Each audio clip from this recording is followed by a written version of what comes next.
Hi everyone, welcome to Shruti Vlogs and Cooking Channel. How are you all? నేనైతే చాలా బాగున్నాను. మీరు కూడా ఎలా ఉన్నారో కామెంట్ బాక్స్లో చెప్పండి. ఈరోజు స్పెషల్ తెలంగాణ స్టైల్లో నేను చేసే వట్టి ముక్కల గోంగూర కర్రీ సింపుల్గా ఎలా చేయాలో చూసేద్దాం. డ్రై మటన్ పీసెస్ నాకు ఇవి విలేజ్ నుండి మా అత్తయ్య వాళ్ళు అయితే ఎండబెట్టి పంపిస్తారు. నేనైతే వీటిని స్టోర్ చేసి పెట్టుకుంటాం. మనకి ఇంటికి సడన్గా ఎవరైనా రిలేటివ్స్ వచ్చినా కూడా మనం ఈజీగా మటన్ కర్రీ చేసి పెట్టొచ్చు. సో దీనికోసం ఫస్ట్ అయితే 2 ఆనియన్స్ ఇంకా గ్రీన్ చిల్లీస్ చాప్ చేసి అయితే పక్కన పెట్టేసుకున్నా.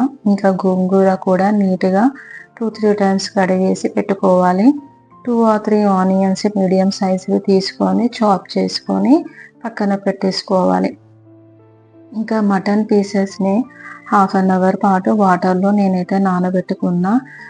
తర్వాత ఇందులో సాల్ట్, పసుపు, కారం, ఆయిల్ వేసి ఒక 10 మినిట్స్ అయితే కుక్ చేసుకోవాలి. ఇంకా సింపుల్గా అయితే ప్రెషర్ కుక్కర్లో 3-4 విజిల్స్ కూడా వచ్చే వరకు మనం కుక్ చేసుకోవచ్చు. బట్ నేనైతే ఈ మెథడే ఫాలో అవుతాను, టేస్ట్ బాగుంటుంది. ఒక ప్యాన్ తీసుకొని 3 టేబుల్ స్పూన్ ఆయిల్ పోసి అందులో జీలకర్ర, ఆవాలు, ఇంకా మనం చాప్ చేసి పెట్టుకున్న green chillies, onions and salt వేసి గోల్డెన్ కలర్ వచ్చే వరకు ఫ్రై చేయాలి. ఇంకా ఇందులో జింజర్ గార్లిక్ పేస్ట్ అండ్ అల్లం వెల్లుల్లి పేస్ట్ వేసి పచ్చి వాసన పోయేంత వరకు ఫ్రై చేయాలి. 1 టేబుల్ స్పూన్ పసుపు వేసి కలుపుకోవాలి. ఇక ఇందులోనే మనం బాయిల్ చేసి పెట్టుకున్న వట్టి ముక్కలు ఉన్నాయి కదా, అవి వేసి ఒక 10 మినిట్స్ ఆయిల్లోనే ఫ్రై చేయాలి. మీడియం ఫ్లేమ్లోనే వీటిని మంచిగా ఫ్రై చేసుకోవాలి.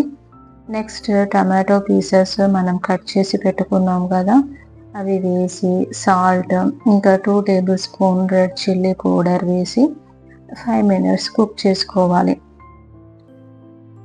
మనం మటన్ పీసెస్ ఉడకబెట్టుకున్నప్పుడు వాటర్ ఉంటుంది కదా, ఆ వాటర్ మనం ఇందులో పోసి ఒక 5 మినిట్స్ కుక్ చేసుకోవాలి. నెక్స్ట్ గోంగూర వేసి జస్ట్ ఒక 5 మినిట్స్ కుక్ చేసుకుంటే చాలు. ఇంకా ఫైనల్గా కొత్తిమీర, పుదీనా వేయాలి. ఇంకా లాస్ట్కి అయితే గరం మసాలా, జీలకర్ర పౌడర్, ఇంకా కొరియాండర్ పౌడర్ వేసి స్టవ్ ఆఫ్ చేసుకొని సర్వింగ్ బౌల్లోకి తీసుకోవాలి.